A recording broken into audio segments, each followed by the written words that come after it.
Start game now.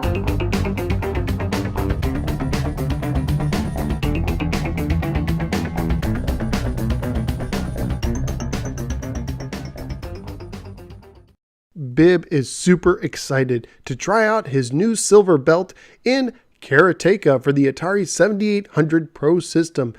Looking at the box/label art, well, I think it kind of looks pretty cool. You got a whole bunch of different scenery here, but it kind of also looks like a Franklin Mint collector's plate for $19.95 plus shipping, a special introductory offer.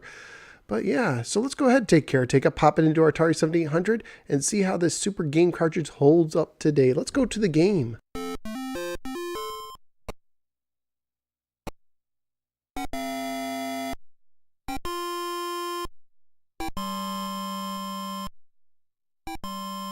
And that is how most first games of Karateka go. Yep, this is one of those games where you are going to have to read the manual to fully understand it, or watch an informative video like this one. Karateka started as a 1984 computer game made by Jordan Mechner, who would later create the highly regarded and influential Prince of Persia.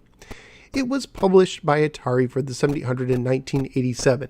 It is a one-on-one martial arts game for one player only, with only one mode of play.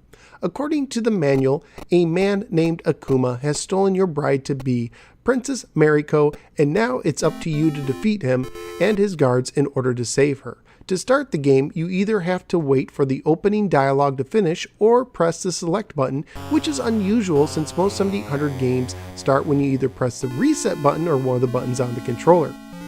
You only get one life, but you do have a life bar at the bottom that refills after every fight. However, it also gets smaller after every fight, while the enemy's bar gets larger, ramping up the difficulty as you go on.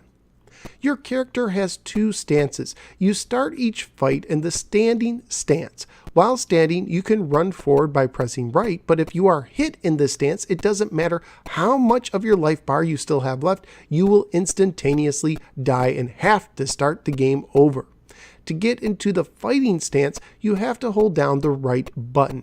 Holding it down again will change it back to the standing stance. However, one of the problems with the controls in this game is that there is a big delay when you move your joystick or press a button that you will need to get used to. I found that tapping the button didn't work and that I had to actually hold it down for a couple seconds to change stances.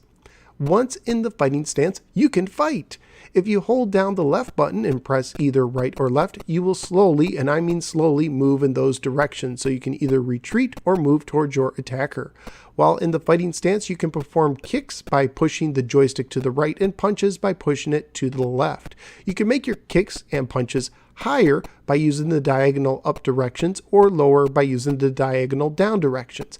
But again, there is a delay and your character can only throw so many punches and kicks at a time before he has to take a breather. Man, you could have used a little more cardio training, huh? If you happen to defeat a guard, you will advance to the next, but don't forget to resume the fighting stance. After the first few guards, a bird will start showing up to your fights. Originally, the bird was supposed to be able to be attacked, but due to a programming bug, he is now invincible. I'm guessing PETA somehow got involved with this game. The only way I found to avoid getting hit by the bird is to either creep forward or backward, or to do high kicks, but the timing is not easy to pull off and many times getting hit is unavoidable. Beat all the guards and Akuma and you win the game, hooray! If you can somehow overcome the controls, that is. Graphically speaking, I did like the first intermission and the animation of the princess, but overall I think the game, well, it kind of looks bland. Mount Fuji returns from pole position too, but it's now just frozen in every background and it never changes. The guards also look basically the same with only minor changes here and there like different color uniforms. The music and sounds are also pretty lacking and minimal, but I will give it this: the opening theme can get really stuck in your head. Da-da, da-da. Family friendly wise, there is no blood, but there is a lot of martial arts action. And you should be warned that this game has been known to make people curse out loud. On eBay, loose copies go for about $5, complete copies were going for about $10, and new copies were going for $15, and as always, that includes the shipping. So what did I think of Karateka?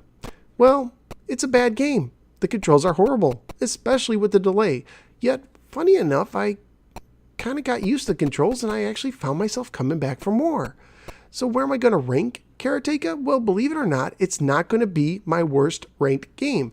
Once I got the controls down, I actually enjoyed this more than the frustrating Title Match Pro Wrestling and the way too choppy and simple Hat Trick. So I'm actually going to make Karateka my new number 19 game. It's bad, but actually I don't think it's the worst game on the system like most other gamers seem to believe. If you enjoy retro reviews like this one, would you please click the like and subscribe buttons? You can also find me on the Atari 7800 Game by Game podcast, which is on iTunes, Stitcher, and right here on YouTube. This game was covered in greater depth along with Choplifter on episode 10. Thank you guys for giving me a little part of your day, and I look forward to seeing you next time on the next episode of The Nose for Gamer. Take care and watch out for unhittable flying birds.